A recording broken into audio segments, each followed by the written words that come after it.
What's good, Nosebleed Nation? It's your boy, Coach Mike T. Hey, man, welcome to another breakdown of the NFL season in week six. Man, we're a quarter through the season, and we got a special breakdown for you. My Pittsburgh Steelers versus the Cleveland Browns, an AFC North division rivalry game. Going to be at 12 o'clock on Sunday in Acrisure Stadium, where the black and gold are going to be twirling them terrible towels. And hey, I'm a Steelers fan. So we get down around here with the Steelers Nation, and that's what we do. So we're gonna break this game down. Two very, very old franchises going at it for the 148th time. The Steelers and the Browns have met in combat on this field 147 times, where the Steelers have had 82 victories to the Cleveland Browns 64 victories, and they have had one tie in this historic matchup. It don't get no better than this. An AFC North rivalry game. The Pittsburgh Steelers right now are first in the AFC North at 3-1, coming off a bye week, in an impressive win over a very good Minnesota Viking team who they beat in Dublin, 24-21. The Cleveland Browns right now are sitting at the bottom of the AFC North, with surprisingly the Baltimore Ravens at 1-4. They came off a loss in London to the Minnesota Vikings, who we played before, who stayed over in Europe after our game, so they wouldn't be out one time for the game. They ended up losing the game in the fourth quarter on an impressive touchdown drive by Carson Wentz, beating the Browns 21 to 17. This is one of the best things in the world, one of the best games in the world to historic franchises. So let's kind of dive into the teams a little bit and look at the historical perspective of these two teams, and then we'll look at the matchups and see what we need to do. So the Pittsburgh Steelers and the Cleveland Browns, these are two of the oldest franchises in NFL history. If you want to give a little bit of a history lesson on the Cleveland Browns, they have 8 world championships. There was a time where yes, the Cleveland Browns were a perennial championship team prior to the Super Bowl era. Of course, everybody knows they've had great players throughout their history, and so has the Pittsburgh Steelers. The Cleveland Browns, though, has had a lot of attrition as an organization, especially in the quarterback position. Since 1980, just to give you kind of a perspective on what they've been going through the quarterback position, the Cleveland Browns have had 41 starting quarterbacks since 1980. That is the astronomical number to think about that for an organization as good as they were at one time, they cannot get it right at the quarterback position. They have had quarterback after quarterback. It's like a carousel. Coming into this season, they had 5 quarterbacks on the roster, one on the IR, three rookies. I mean, 2 rookies, one journeyman, and a former Super Bowl champion in Joe Flacco. That's where they were coming into this season. The Pittsburgh Steelers, in their history, it says 1980, have had 15 starting quarterbacks the last 18 years under Hall of Fame quarterback Ben Roethlisberger. So total night and day when it comes to the two organizations. Now, when it comes to Pittsburgh, the last playoff game that they won was in 2017, where they beat the Chiefs 18-16 in the playoff game in 2017. The last time that the Cleveland Browns won a playoff game, surprisingly, they won a playoff game in 2021 where they beat my Steelers 48-37 with Baker Mayfield at the helm. That was a great, great game, and they jumped out on us and they didn't look back. It was a great game, but they just jumped out of us too far to get the win. The Pittsburgh Steelers have won 6 Super Bowls in their historic history. Since the 1970s, where they had that vaunted steel curtain defense, they have been a perennial Super Bowl and playoff team. When it comes to the Browns, you always talk about the 8 world championships, but they are one of 4 teams, if you did not know, that have never played in the Super Bowl. The other 3 being the Detroit Lions, the Houston Texans, and the Jacksonville Jaguars. So they trying to find a way to get to their first team, but again, they got to find a way to get over this hump with things that are going on. When it comes to the coaching aspect of it, the Pittsburgh Steelers have a historic way of dealing with when it comes to a rail-run organization. The Pittsburgh Steelers only had 3 head coaches in its entire history. The latest being Mike Tomlin, soon to be on his way to the Hall of Fame. The other 2 being the great Chuck Noll, 4-time Super Bowl champion, and of course Bill Cowher, Super Bowl championship as well that he won back in 2006. So this organization knows what it means about winning and keeping things stable and consistency. Now, when it comes to the players, these both these organizations have had great football players. The Cleveland Browns, of course, does not need any introduction. The great Jim Brown was the face of that franchise through most of those historic wins that they had. They had players like Otto Graham, if you didn't know, Ozzie Newsome, one of the greatest tight ends ever played the game. Joe Thomas, who was considered one of the greatest offensive linemen to ever play the game. And of course, recently here with Miles Garrett, and whether you want to believe it or not, the old Raider, Lyle Alzada, played a defensive tackle for them as well. And these are great Hall of Fame type players. The Pittsburgh Steelers has a slew of great players that have came through this organization. Notably, the great Mean Joe Green, Terry Bradshaw, Lynn Swan, Franco Harris, Ben Roethlisberger, Heinz Ward, James Harrison, Troy Polamalu, Kevin Green, Greg Lloyd, Antonio Brown, and the great Jerome Bettis. So just to list a few, but they've had many great players that have come through this organization, and they are the epitome of excellence when it comes to that. Some key notable injuries to look at in this game in this matchup that we're going to see is Alex Highsmith, the right defensive end or right outside linebacker for the Pittsburgh Steelers, coming off a high ankle sprain. He was questionable coming to the game. He may play. Looks like he is a go based on what Mike Thomas said in his press conference. Jalen Ramsey has a hamstring issue that he got in the game that they played against Minnesota. He is questionable right now, but there's a possibility that he may not play in this game. They want to give him an extra week. They use a bye week to give him some rest to rest, but most likely he probably will not play in this game. And of course, key injury is Calvin Austin. He hurt his shoulder in that game on a routine tackle, but he has missed some time. There's a possibility that Calvin probably will miss his game as well with a shoulder injury. On the Brown side, looks like Denzel Ward did have a hip issue. He was questionable coming to it, but I think he is the goal. I don't think it's that big of an issue when it comes to Denzel Ward, the number one corner. And Miles Garrett had an ankle issue. Again, this is questionable, but I don't think he's going to miss this game. All right. So what we're going to do now, we're going to dive into the matchup and look at the two teams and see what these two teams look like when it comes to the matchup between Pittsburgh and the Cleveland Browns. We're going to look at Pittsburgh first. So when it comes to the Pittsburgh Steelers, Arthur Smith is the architect of their offense. His second year now as the offensive coordinator for the Pittsburgh Steelers in this offense. Last year they went 10-7 and lost a playoff game to their heated rival Baltimore Ravens. And finished the season at 10-7 with a loss in the playoffs. They had a carousel of quarterbacks as well. Pittsburgh right now has been reeling a little bit at the quarterback position, trying to find that guy ever since the absence and the exit of Ben Roethlisberger, the Hall of Fame two-time Super Bowl champion quarterback. Of course, the big buzz in the offseason was the emergence and appearance of the great Aaron Rodgers, four-time league MVP, Super Bowl champion out of Cal, is now in the Pittsburgh Steelers uniform, and he has been kind of being that as we say bed of lettuce for the Pittsburgh Steelers when it comes to calming them down and giving them some a little bit of stability with his veteran presence. They also made a big splash in the offseason by bringing in DK Metcalf from the Seattle Seahawks when they gave him $100 million contract, $33 million a year, and also trading their premier young rookie wide receiver, um, George Pickens, out of Georgia, trading him to the Dallas Cowboys for a third round pick. So DK came in. He had a big touchdown over there in Dublin, an 87-yard touchdown on a slant route from Aaron Rodgers that broke the game wide open. And DK leads the league. Leads the team in receptions with 261 yards receiving and three touchdowns.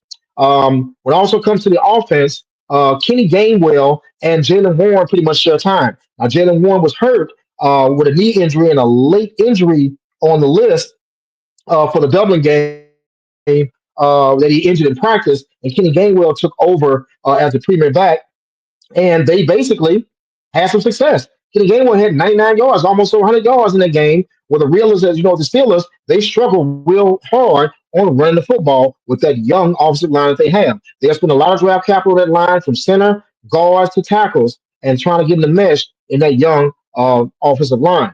Now, when it comes to the offensive line, what they did display, when we saw some things that Arthur Smith was drawing up, is that basically he introduced his 13 personnel. If you don't know what 13 personnel is one back and three tight ends. Well, they call it their big 13 personnel.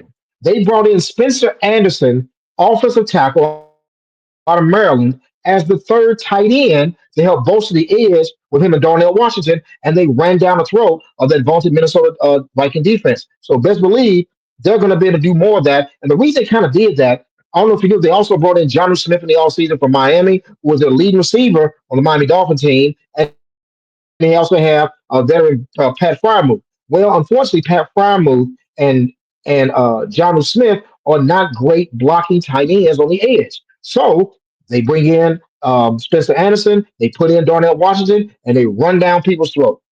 Big package. That's what they do. And it has some success. Best believe you're going to see this against this defense, which the Cleveland Browns have a very, very good run defense, and they're probably going to need that big package.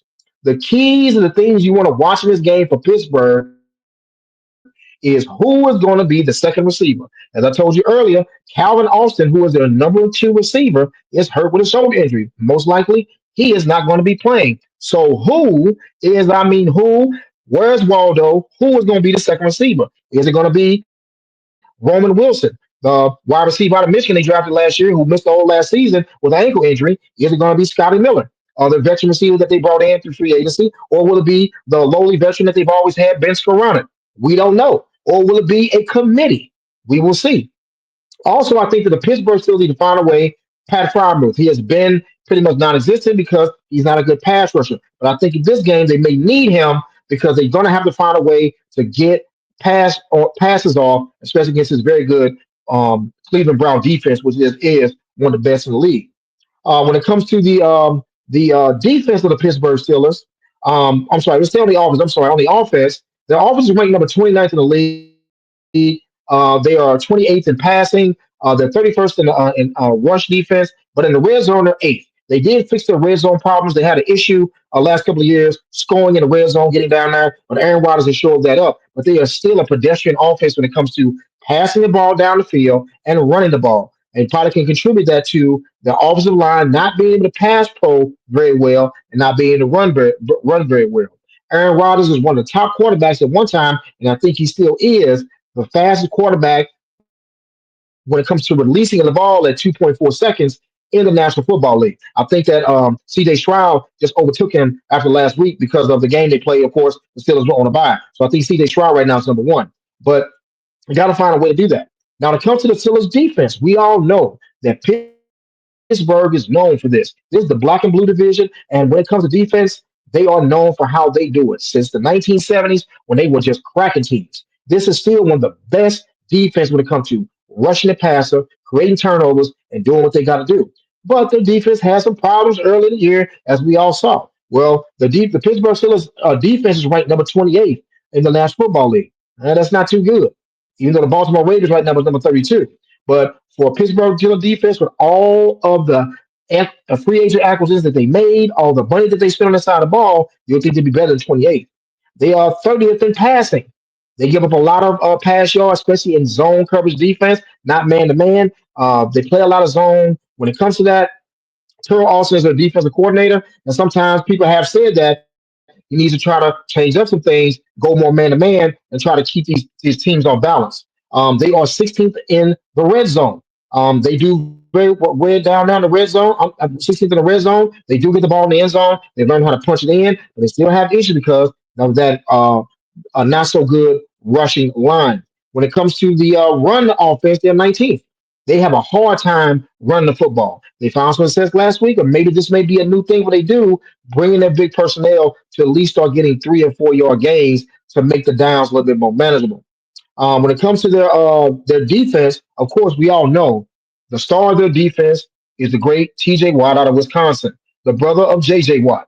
T.J. Watt is a former defensive player of the year, and for the last 7 8 years, he has been number one in sacks in the National Football League, second only first and second Miles Garrett being second, and both these guys are in the same game. Of course, they have the great Cam Hayward. And of course, Jalen Ramsey with an injury, but they have a lot of pieces. They can put a lot of pressure on you.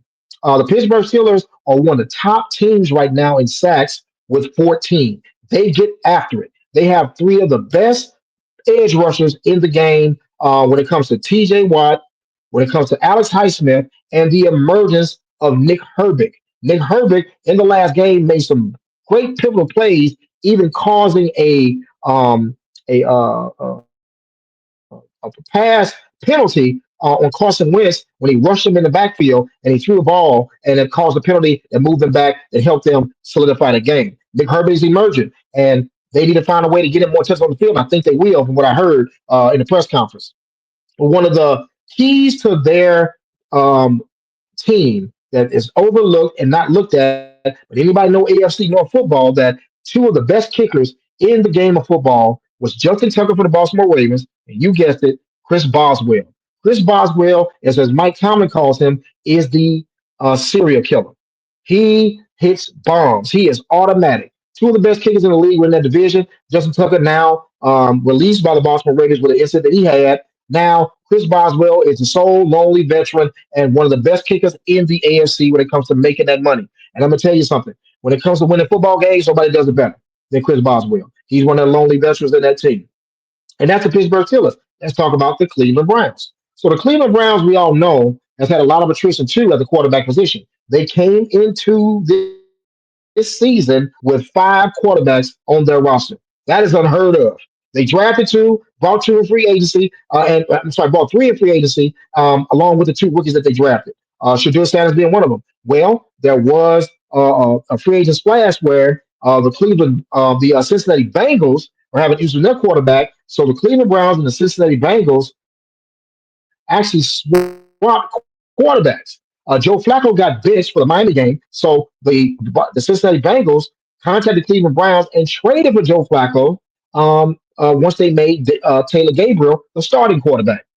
It's crazy. You trade a guy in your division, and I'm still kind of iffy on why they were trading for Joe Flacco instead of somebody else since he just got benched by his former team.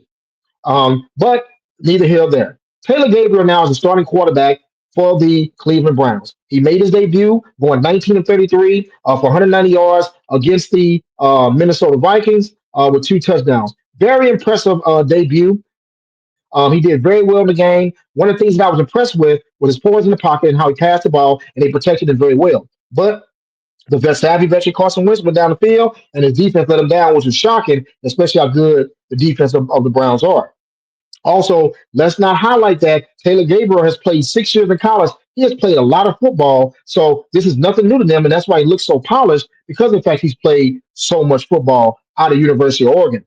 Now, the keys to this, remember, Shador Sanders, the fifth-round pick that they took out of Colorado, is now the number two quarterback behind Taylor Gabriel. So if Taylor Gabriel slip up anytime, we could be seeing some Shador Sanders. And knowing the Cleveland Browns, that probably can happen. Of course, we also got to look out for Quinshawn Judkins. I'm very impressed with him. He actually leads the team in rushing with 292 yards. Actually, in the game against the Minnesota Vikings, he is the running back out of Ohio State. He actually rushed 22 yards or 22 times for 110 yards. He did very well. Leads the team in rushing, and this team is very good at running the football, and they lean on him very well. And I'm very impressed with what he does. And I think you're going to see a lot of that because the Pittsburgh Steelers run defense, if you look at the first couple of games in the year, got gashed by the New York Jets and got gashed by the Seattle Seahawks. So you have to look at that and say, hey, we got to do something better. Let's run the football because this team, until they can prove they can stop it. Now, when it comes to the wide receiver core, of course, we all know Jerry Judy, the all-pro wide receiver. He leads the team in receiving. And, of course, Njoku, their tight end, is another option that they have. So the offense is pretty, what it is. It's not a juggernaut, but it's their defense that they hold their hat on. The defense of the Cleveland Browns, if you did not know and keep up with the NFL circus like I do, are the number one total defense in the National Football League. You guessed it, a team with a 1-4 record, you would think, would have a better record than 1-4 with the number one two total defense in the National Football League. You would think they'll have a better record. They are number one in the run area. Number one. So they do a real good job of making you one dimensional to rush the passer. Also, made sure that they have the number one rush passer. They are the number one rushing pass rush defense in the National Football League. So So it all goes together. So this defense will get after you. And when you have a pass rush like that, your pass defense also a lot of times is very good. And they are the number four pass defense in the National Football League also. And they do a very good job. Well, they have some attrition. You'll think a defense that good won't have any change in their armor. Well, there's a reason why they're number four. I'm going to give you two reasons. On the defensive side of the ball, they are number 32 in the red zone. They are dead last. So when teams get in within 20 yards of the end zone on the Cleveland Brown defense, they score touchdowns. That's what that means. Not field goals. They get seven. Okay. So they are horrible in that area. How? I do not know, but they have to figure that out. They also are 24th on third down. As good as that defense is, they don't get teams off the field. Unfortunately, their defense stays in the field. They can't third down. It doesn't matter if it's third and one, third and two. They can't get off the field. Now, the highly decorated coach of the Cleveland Browns is Jim Schwartz. Jim Schwartz is a veteran defensive coordinator. He was what's called a wide nine type defense, 4-3 base defense. It is a very good defense. The way that he runs and schemes it up, a lot of pressure that he brings. Miles Garrett anchors that defense with his four sacks from the year and also former defensive player of the year. Jim Schwartz is a master at doing that. He is going to dial it up and they're going to come after Aaron Rodgers. They're not going to let him sit back there. They're going to test that offensive line of the Pittsburgh Steelers real fast because we all know they can't really run block that well. They can't pass block that well. So, we're going to see what's going to happen. Now, when it comes to the keys of the game, I think these are very important keys for each one of these teams to probably win the football game or have a chance to win the football game. First, we're gonna go with the Pittsburgh Steelers. I think that they need to find a way to run the ball on this number one ranked defense. They got to find some balance. They cannot let the Cleveland Browns pin their ears back and find a way to get after Aaron Rodgers. They have to find a way to slow it down, run the ball, and get some balance in the offense. If they cannot do that, Aaron Rodgers is gonna be on the ground all day, and Miles Garrett gonna be all in his lap. I'm telling you. They have to find a way to find Miles Garrett. They have on passing downs. They have to find a way to chip him, keep him from flying up the field and wrecking the football game because he's going to try to do that. Jim Schwartz does a very good job of moving Miles Garrett around. So the offensive line of Pittsburgh Steelers got to know where he is at all times. The running backs have to know where he is at all times and make sure he doesn't wreck the game. Also, they got to find a way to get some big plays. They got some big plays in that game against Minnesota. Like I said, the 87-yard bomb to DK Metcalf. You got to find a way to do that. Got to get chunk plays on the defense because they set out a lot in blitz. You got to find a way to get the ball down the field. And hopefully, if they can do that and protect Aaron Rodgers, they can come with a victory.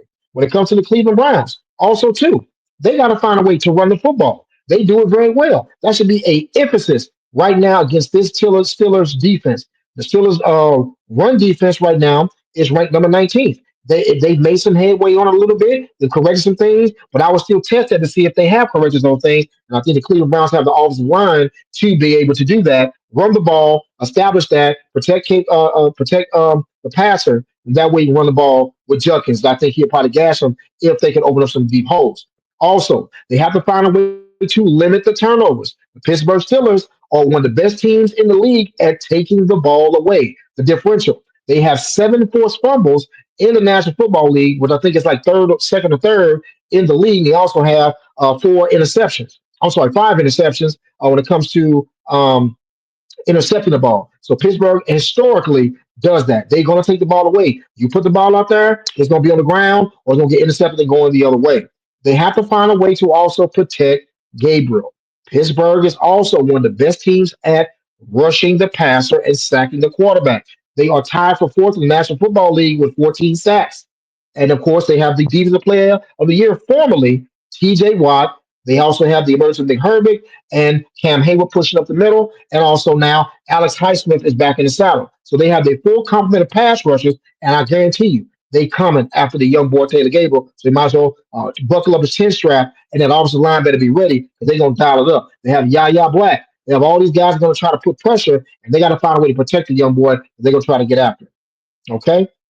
They got to find T.J. Watt. Got to find him, just like in Miles Garrett. You got to find a way to chip him, slow him down. Don't let him wreck the game. Let somebody else do it. But he cannot be the one to wreck the game because he's salivating at the opportunity to get in that young boy's lap. Now, there you have it. That's the game. AFC North division game rivalry. Pittsburgh versus the Browns. But you know something, as I always say, guys? Somebody got to win the game. And how they gonna win the game? But normally, hey, I think it's gonna be a defensive game. I think defense is gonna dominate this game. I don't think it's gonna be too much offense going on because neither team has a great offense. I think defense is gonna dominate, and I think this is gonna be the game of the kickers. Oh yeah, Chris Boswell. I got the Pittsburgh Steelers winning 17-16 in a very close, tight knit game. 17-16 Pittsburgh at high noon on Sunday. And there you have it. Nosebleed Nation, you know what to do. Comment, like, and subscribe. Hit that button at the bottom and tell us how you feel. And as you know, our motto here is, hey, you know we love you. And if nobody ever told you they love you, we're going to tell you we love you. So y'all will see you guys next time. And you know what to do. Have a great day. Enjoy yourself. And we'll see you next time. Have a good one. Peace.